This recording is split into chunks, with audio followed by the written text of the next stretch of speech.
Well, as promised, this evening I thought I would give you a little garden tour. We're down at the barn area. Off to the right is the dry lot where the horses hang out, and you might be able to see them. They're down the run-in shed. There you go, beyond the picnic table. My little picnic table here, ooh, it's not coming in very clearly. Let's back up. The little picnic table there was red until last evening. I painted it, gave it a coat of paint to spruce it up and make it look the same color as the garden shed. So just so you know who all is with me right now, we have Bobby, we have Mrs. Turkey, and Tom and Chuck, and somewhere around here is Tom Tom, my little orange cat.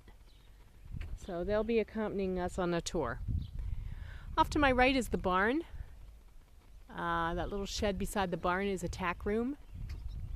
And we'll swing on over here to the left. That lane that goes to the right of the garden shed is the lane that goes to the house, and that's cuts through our apple orchard. And here we have the garden. Let's come a little closer. Right inside the garden door is the strawberry patch. This was a huge undertaking. I straightened all the strawberries back into rows again. They had gotten a little cattywampus over the past few years. And then hubs mulched between all the rows. We put down a layer of tarp first to keep the weeds from growing up. So the strawberry patch is in great shape. We've got flowers on the vines, some fruit on the vines, ready for a good harvest. First row of boxes that we come to in the garden are our pressure-treated lumber boxes. These were the first that we built, and these house just flowers. Pressure-treated lumber is not good for growing vegetables because of the chemicals that it contains. So we grow zinnias, some non-edible herbs, and some perennial flowers, things that I can cut and bring into the house. A little garden, metal garden fence just for some character. And along the fence here, I've planted pots of vining flowers.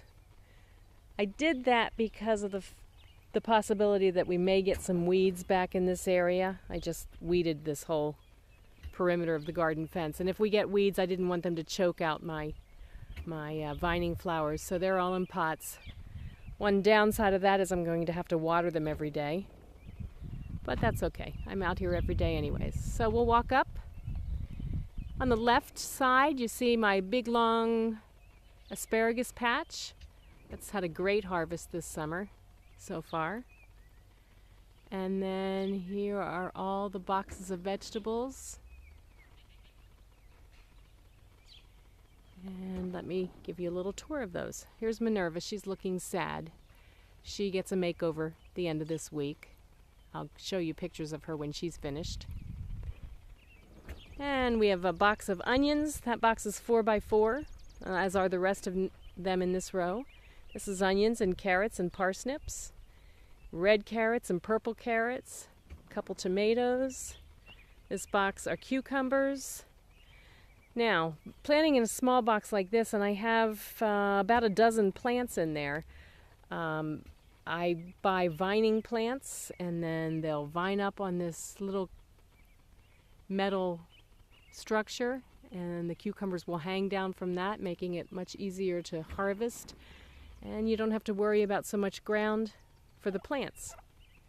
Just need enough ground for the roots. This box is red cabbage and a tomato. This box are Brussels sprouts.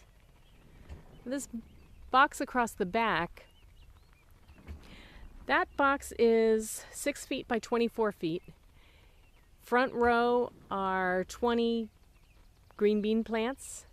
The back row are a various assortment of acorns, spaghetti, butternut, yellow, and zucchini squash.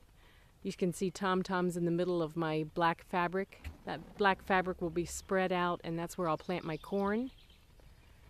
Little seating area here with my 1950s bounce chairs under the umbrella. Little nook for me to read, have a cup of tea, and watch my garden grow.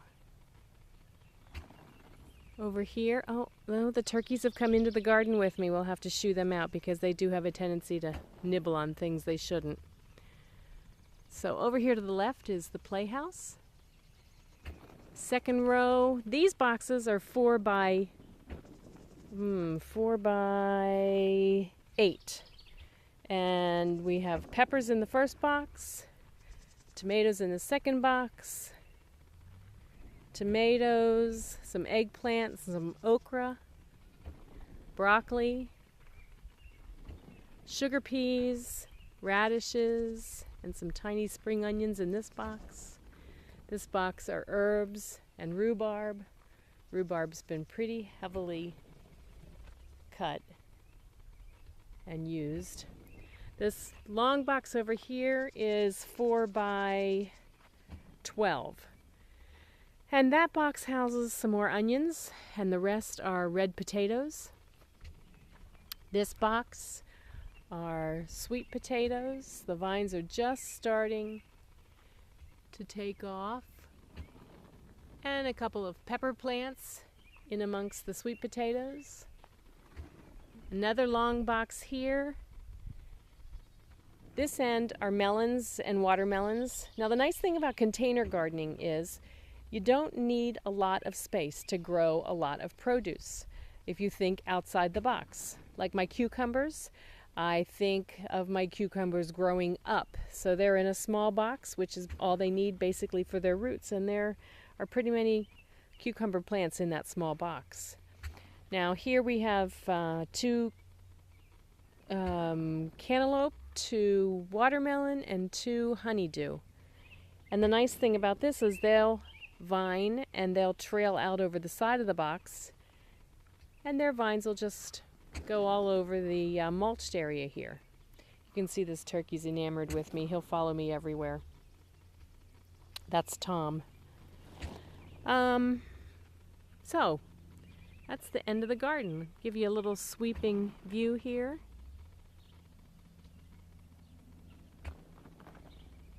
Down towards the barn.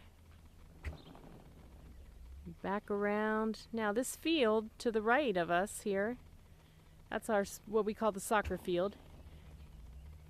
It's leveled nice and flat, so it's great for games of football and soccer. Right here, I'm going to zoom in a little bit, is our grape arbor. There's a picnic table under that and lots of grapes, and also a male and a female kiwi plant grow on that. I'm anxious to see us getting some fruit from those kiwi plants. And back into the garden, there's turkeys. And back up to my seating area. Above the garden are 4 pastures. Give you a little bit of a view of those. There's a run-in shed in the one. Just beyond that run-in shed up here are my 2 largest chicken coops, and our goats have their goat yards back there, and you can see Becky's house in the distance. Okay, and that's the garden.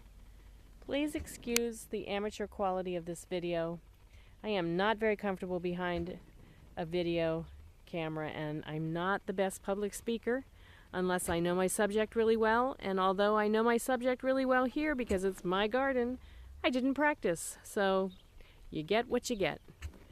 All right, have a great day, and I'll see you tomorrow.